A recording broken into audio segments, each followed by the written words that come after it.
What's going on, guys? My name is Sydney Cumbie, and welcome to Sachs Overlanding.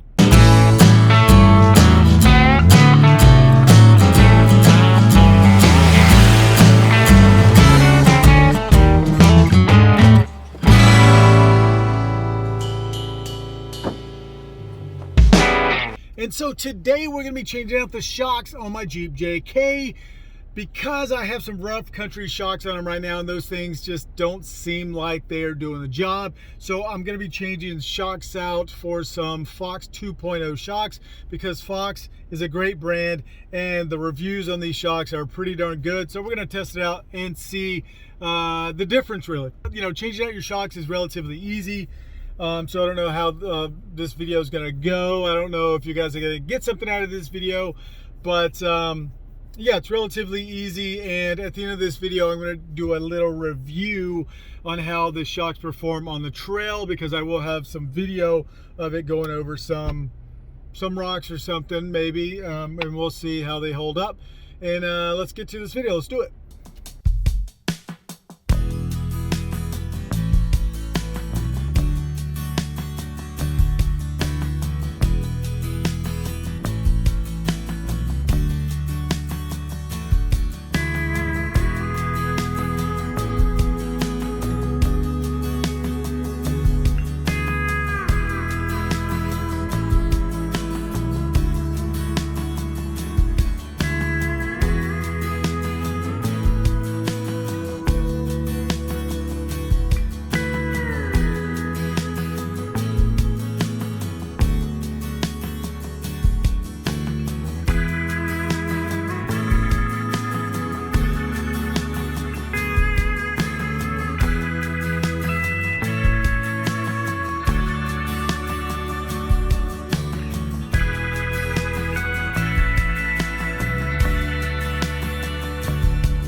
Okay, so what you just saw was some clips of me on the trail with the new Fox 2.0 shocks. And what I'm going to say is the Jeep handles better. Overall, it just absorbs the shock. Of course, that's what it's supposed to do, but it absorbs much better. It doesn't sway as much. The rough countries, every corner I would like sway around it. So these shocks definitely hold up much better, a much better ride. Of course, they're Fox shocks. It's going to be awesome. Now I also have the Fox steering stabilizer, which is night and day from my last one. But so I have the stabilizer and the shocks. And let me just say, if you need to upgrade, if you want to upgrade, go with Fox. They're great shocks. They're great reviewed. Everybody's going to say good things about them. Most everybody's going to say good things about them. That's if you have the money. They're a little bit more pricey than, you know, your standard shocks out there, but they're gonna hold up, and it's really, I think it's worth the money. You can get cheaper shocks, but I'm just gonna say these are good, and I think it's worth the money. So if you want to spend the money, they're like mid-level. They're not super expensive. You can get Fox shocks that are really expensive, but I would say just get these Fox 2.0s that I have. Now I have the version, the 4 to 6 inch lift version of the shocks. It gives me, probably about 5 inches of down travel, which seems like enough. I haven't bottomed out or anything, even with this thing loaded up, the tent on top, everything packed out in the back, all the way to the roof. I haven't bottomed out, and I've gone over some really big rocks. So there's that, but I also have the Rubicon Express springs on this Jeep, which are some nice stiff springs. People are like, oh, they're too stiff, the ride is terrible. Not if I'm gonna load up this thing with all kinds of camping gear and a rooftop tent that weighs like 160, 140 pounds or something like that. So those coil springs are great, matched with the Fox 2.0 shocks. You can't go wrong. I like it. It works for me. It might not work for you, but it works for me. So my review on the Fox 2.0, 2 thumbs up. So if you need some new shocks, need to upgrade, you need to take your old rough country shocks off and throw them in the trash, then the Fox 2.0s, they're worth it. Bye.